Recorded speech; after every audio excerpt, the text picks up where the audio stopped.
আমি আপনাদেরকে সারা দেশের প্রেক্ষাপটে না ঘুরিয়ে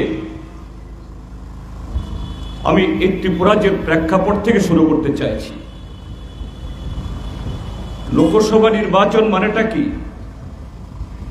ভারতবর্ষের সর্বোচ্চ গণতান্ত্রিক বা সাংবিধানিক প্রতিষ্ঠানের নির্বাচন। এই নির্বাচনের ফলাফলের মধ্য দিয়েই তো দেশের সরকার তৈরি হবে। 140 কোটি মানুষের ভাগ্য নিয়ন্ত্রণ হবে। তাহলে সেই নির্বাচনের ছোট থেকে বড় যে কোনো সমাবেশ হবে অবাধ। প্রত্যেকটা নাগরিক নির্দ্বিধায় নির্ভয়ে বক্তাদের, দলের প্রার্থীদের বক্তব্য শুনতে আসবেন। কেননা এই নির্বাচন দেশকে সমৃদ্ধ করার জন্য, দেশকে নেতৃত্ব দেওয়ার জন্য যে সরকার তৈরি হবে তার জন্য। কিন্তু সেই পরিবেশ আছে কি বন্ধুরা?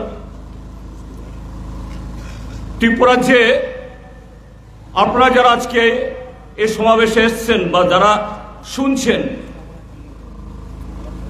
নিশ্চয়ই শুধু এই নির্বাচন বা বিগত একটা দুটা নির্বাচন প্রত্যক্ষ করেছেন তা নয়।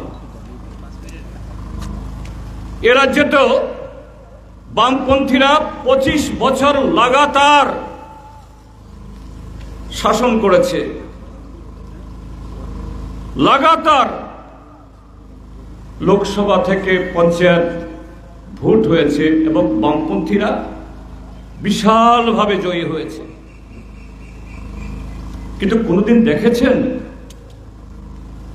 কোনো একটা রাজনৈতিক দলের সভা করতে গিয়ে এত পুলিশ পল্টন? রাজ্যের পুলিশ, কেন্দ্রের পুলিশ, নানা রঙের পুলিশ। তারপরেও শুধু আজকে এই রাজনগরে না, ত্রিপুরা রাজ্যের সর্বত্র বিরোধী দলের কোন সভা, এটা গড়ুয়া সভা হোক বা এরকম জনসভা, বড় সভা, মানুষ শুনতে চায়, অংশগ্রহণ করতে চায়, যোগদান করতে চায়, কিন্তু সন্ত্রস্ত। কেননা বিরোধী দলের কোন সভা হবে তার আগে থেকেই সেখানে নানা ধরনের মানসিক চাপ,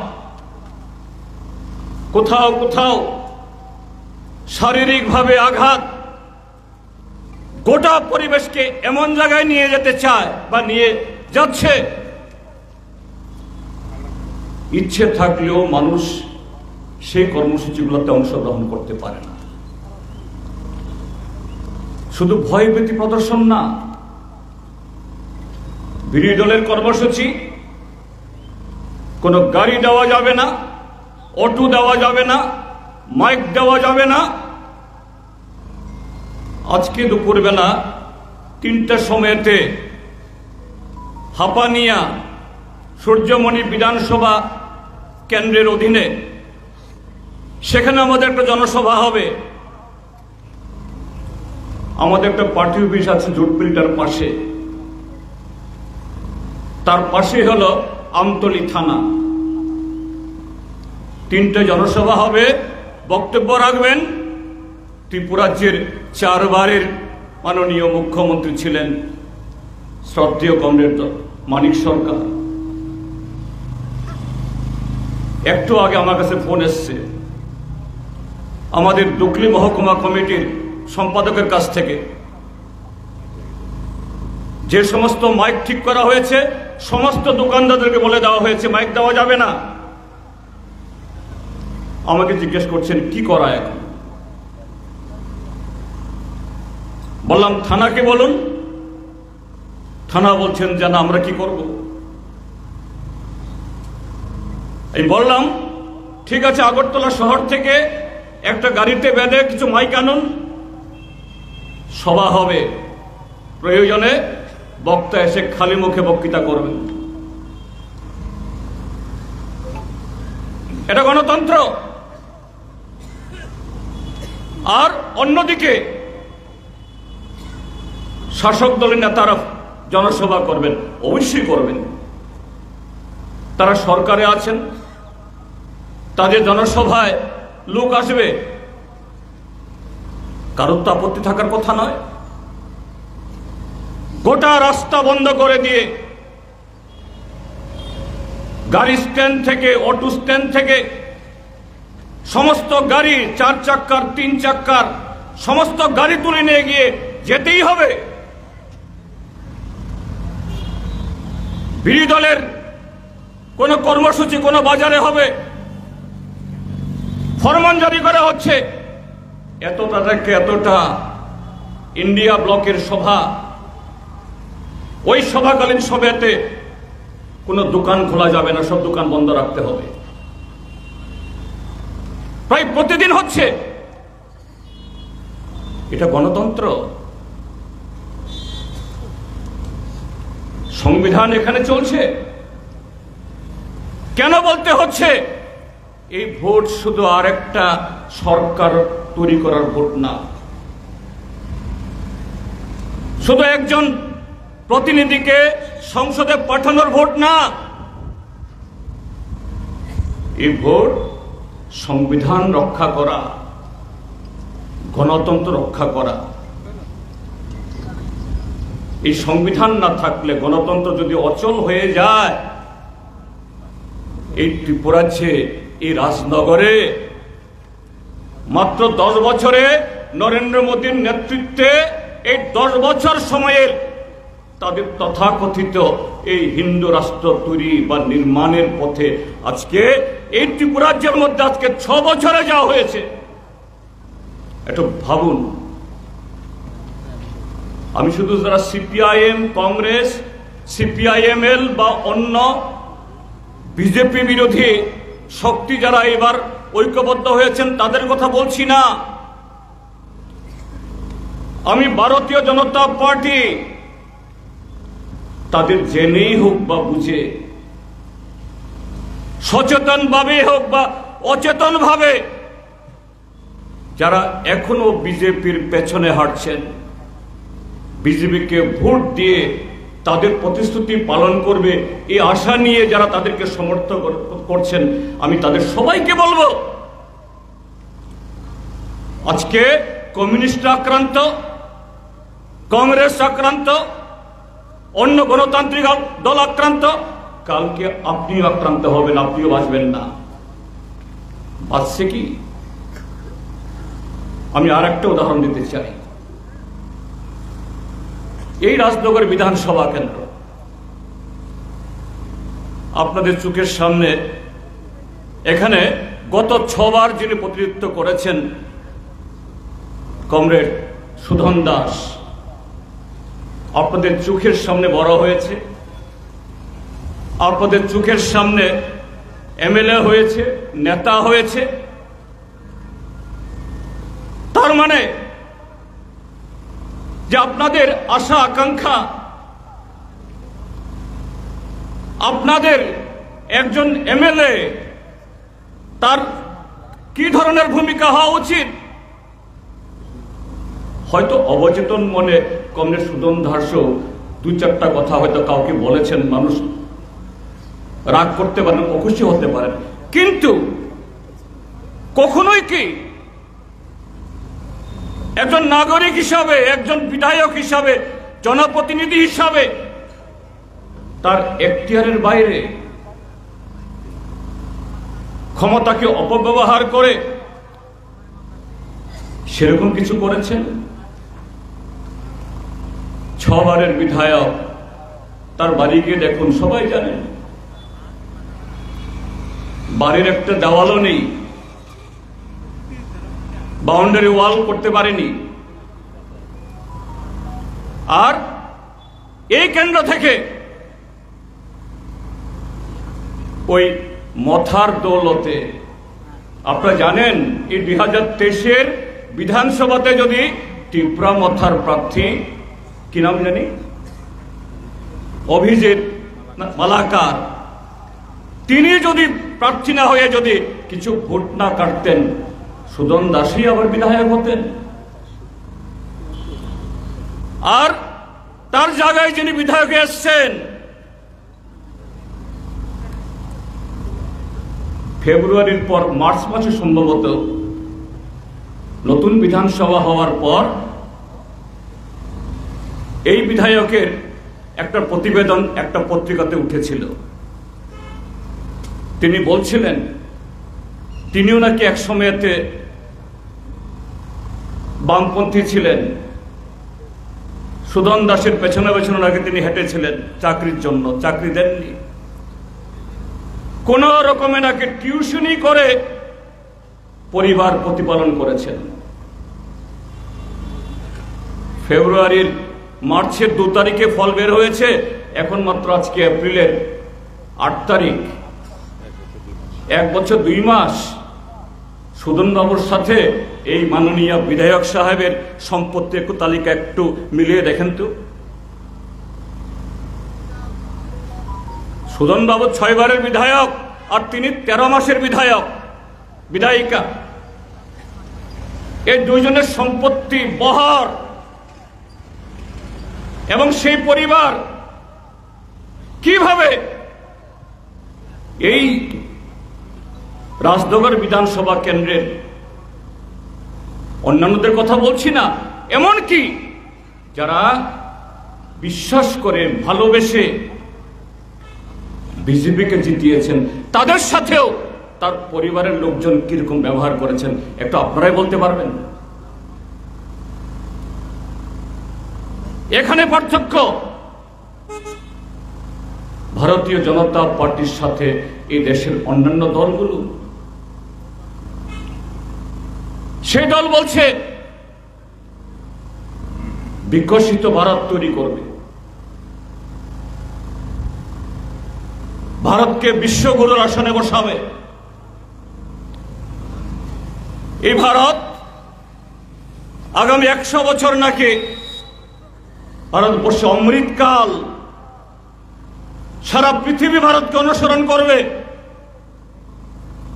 কোন পথে, কোন কর্মসূচির মধ্য দিয়ে? রাজ্যে তাদের নেতারা, সর্বভারতীয় নেতারা এখনো আসেননি, হয়তো কাল পরশু আসতে শুরু করবেন। ত্রিপুরাজ্যে তাদের যারা নেতা হয়েছেন ইদানিংকালে, কিছু পত্র পত্রিকায় প্রতিদিন তাদের ছবি উঠছে, তাদের খবর, তাদের বক্তৃতা, তাদের বাণী উঠছে। বামপন্থীরা কিছুই করেনি। সারা দেশে কংগ্রেস দল 70 বছর শাসন করে গেছে, দেশকে রসাতলের দিকে ঠেলে দিয়ে গেছে। আমি খুব বিনয়ের সাথে জিজ্ঞেস করতে চাই যে আজকে সারা বিশ্বব্যাপী যে সমস্ত সংস্থার তাদের তথ্যকে এই পৃথিবী বিশ্বাস করে, পৃথিবীর সংখ্যাগরিষ্ঠ দেশ বা রাষ্ট্রসংঘ, আন্তর্জাতিক যে ILO শ্রমিক সংস্থা যে রিপোর্টকে গ্রহণ করে, সে সমস্ত তথ্যে ভারতের অবস্থান কি?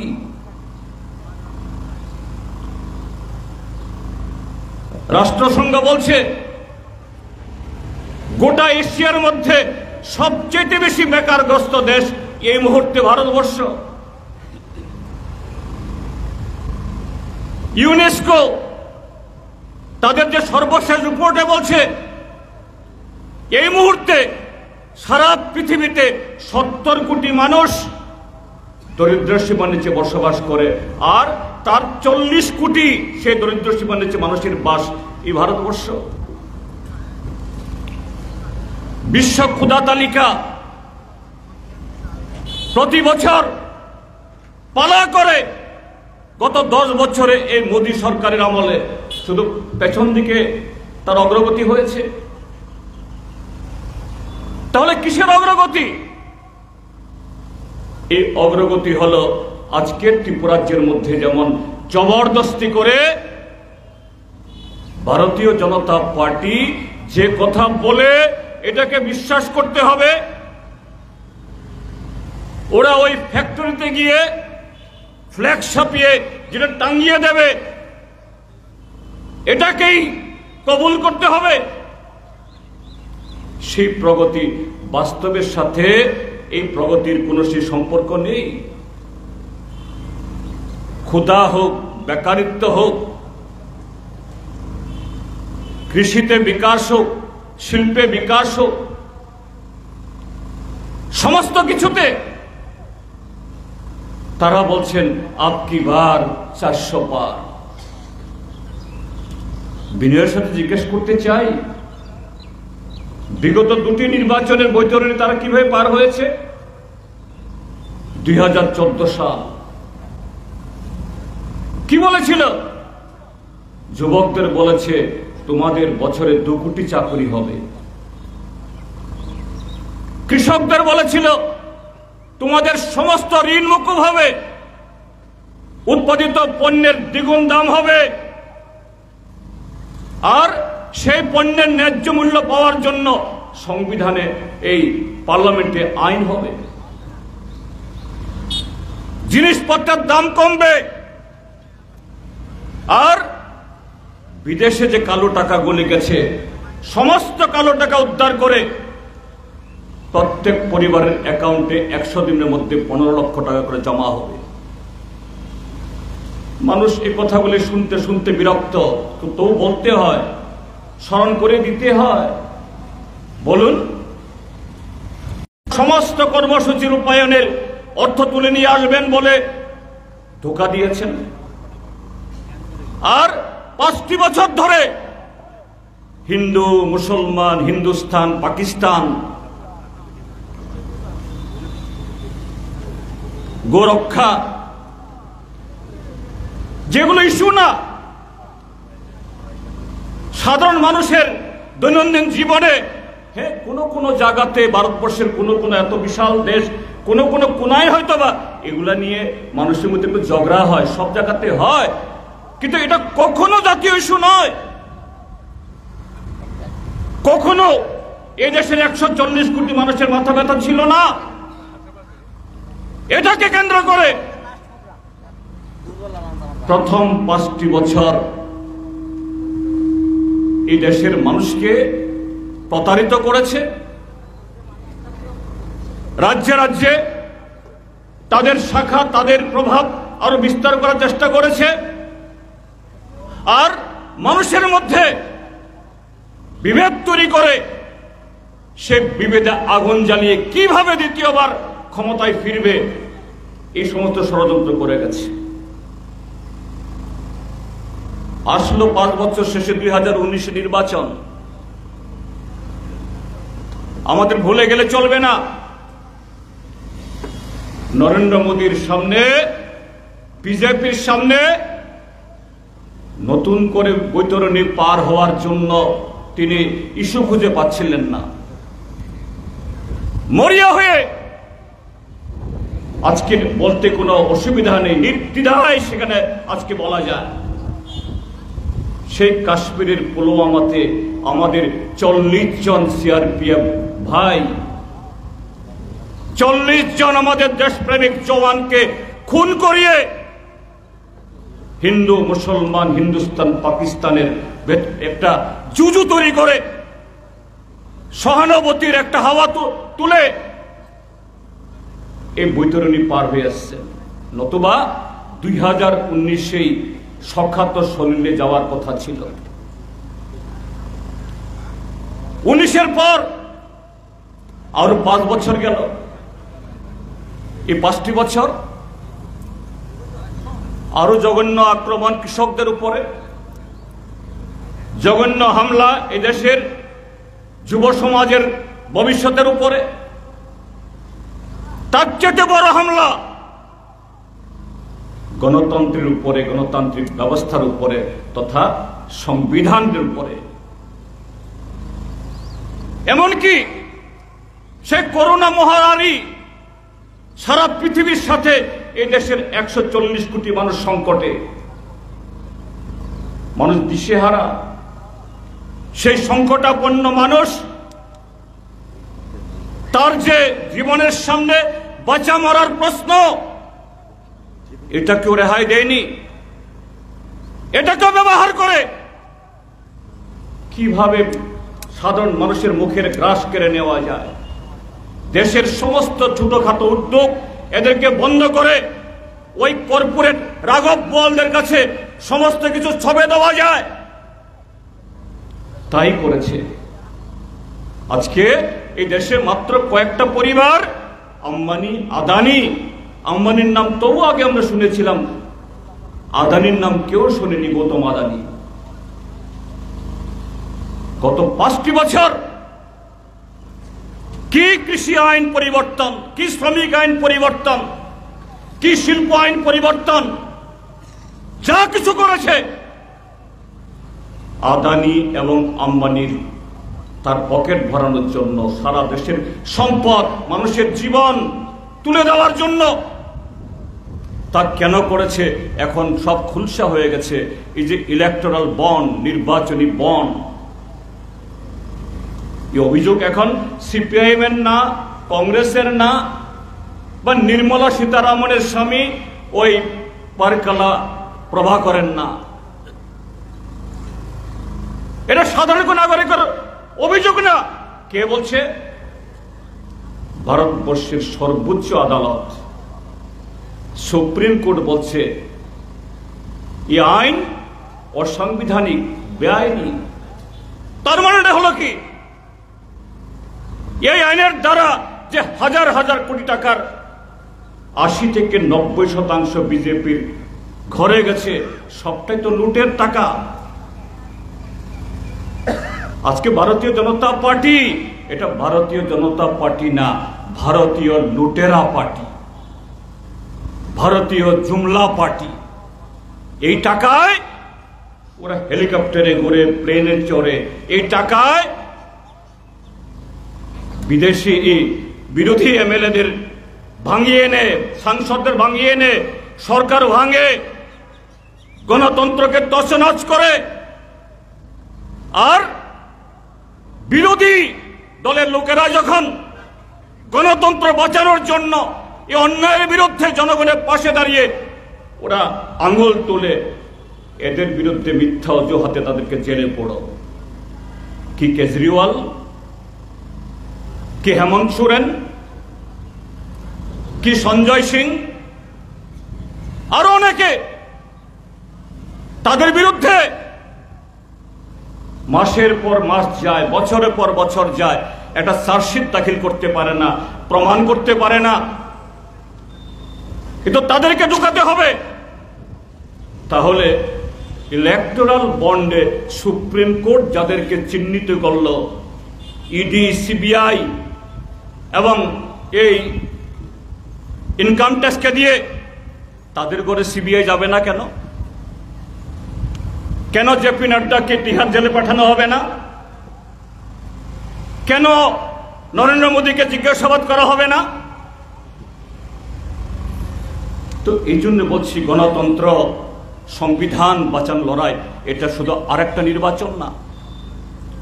সে নির্বাচনে আমরা যারা ত্রিপুরাজ্যের মানুষ আছি, এবারে নির্বাচন আমাদের কাছে একদিক থেকে দুর্ভাগ্য, আরেকদিকে সৌভাগ্য। সেটা কি?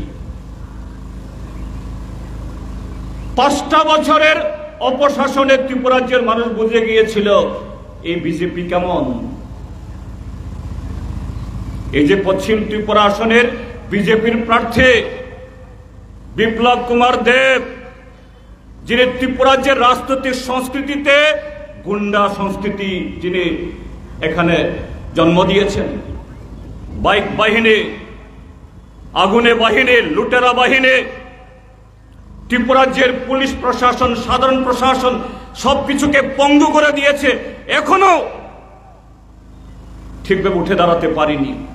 আমি পুলিশ বাহিনী দোষ দিচ্ছি না, তারা দায়ী না, এর কারণে দায়ী শাসক দল। এবং কি পরিমাণ অপরাধ করলে পরে একজন মুখ্যমন্ত্রী 48 ঘন্টা আগে আমাদের দক্ষিণ ত্রিপুরাতে কোথাও এসে বক্তৃতা করছিলেন, আগামী 25 বছর আমি মুখ্যমন্ত্রী থাকব, আমি অচল হয়ে গেলে তারপরে আর অন্য কেউ ভাবুক কে মুখ্যমন্ত্রী হবেন, 2047 ইংরাজি এই চেয়ারটা আমার জন্য বুক করা আছে। 48 ঘন্টা পার না হতেই চেয়ার থেকে তাকে লাথি মেরে ফেলে দেওয়া হলো। আমরা ত্রিপুরাজ্যের মানুষ এখনো জানি না কি তার অপরাধ ছিল। এখন বড় বড় কথা বলছেন, নীতিবাক্য বলছেন। ডাক্তার মানিক সাহা, বিজেপির সভাপতি রাজীব ভট্টাচার্য বা কেন্দ্রীয় নেতারা আসবেন, অন্তত কেন বিপ্লব দেবকে মুখ্যমন্ত্রীর পদ থেকে নামাতে হয়েছিল এই কথাগুলো ত্রিপুরাজ্যের মানুষের কাছে বলুক, এরা যদি সত্যিকারের গণতন্ত্রের প্রতি বিন্দুমাত্র শ্রদ্ধা থাকে। কিন্তু তাদেরকে বাঁচিয়ে দিল গত 23 নির্বাচনে ত্রিপুরা মথা। ওরা বলছে জাতি ছাড়া আমাদের কোনো আর চিন্তা নেই, লক্ষ্য নেই, স্বপ্ন নেই, সব জাতিকে কেন্দ্র করে। গ্রেটার ত্রিপুরা ল্যান্ড, কোনো কম্প্রোমাইজ, কোনো ধরনের মাথা নত করব না। গোপন প্রেম করে রাজনগরের মানুষ তো চোখের সামনে দেখলেন। এখানে যিনি ত্রিপুরা মথার ক্যান্ডিডেট ছিলেন, ভোট গণনার দিন রেজাল্ট বের হওয়ার পরেই তিনি গিয়ে মিষ্টি খাচ্ছেন গিয়ে বিজেপি অফিসে গিয়ে, আমার কাজ শেষ, আপনাদেরকে জিতিয়ে দিলাম।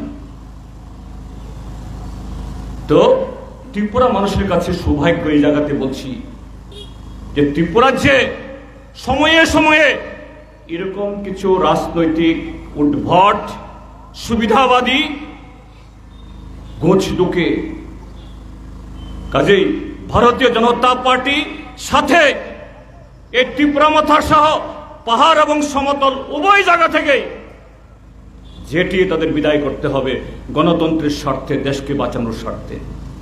সে লড়াইয়ে আমাদের সম্মিলিত প্রার্থী মাননীয় আশিস কুমার সাহা মহোদয় পূর্ব ত্রিপুরা কেন্দ্রে, তার ভোট 26 তারিখে আমাদের প্রার্থী রাজেন্দ্র রিয়াং। আমি আশা করব এই দমবন্ধকর অবস্থা থেকে বেরিয়ে আসার জন্য রাজনগরের মানুষ যারা মিটিংয়ে বেরোতে পারছেন না, কথা বলতে পারছেন না, কোনো তার অধিকার অনুযায়ী সে অধিকার ভোগ করতে পারছেন না, তারা এই ভোটটাকে শুধু একটা লোকসভার ভোট না, দেশকে, রাজ্যকে এবং সার্বিক যে আজকে এই অরাজকতা থেকে বেরিয়ে আসার জন্য একটা সুবর্ণ সুযোগ হিসেবে ব্যবহার করে অকুত ভয়ে একসাথে বেরিয়ে আগামী 19 এপ্রিল হাত চিহ্নে ভোট দিয়ে আমাদের প্রার্থী আশিস বাবুকে বিপুল ভোটে জয়যুক্ত করবেন এই আশা ব্যক্ত করে আবারও সবাইকে নমস্কার, অভিনন্দন, আদাব এবং শুভেচ্ছা জানিয়ে আমার বক্তব্য শেষ করছি। ইনকলাব জিন্দাবাদ।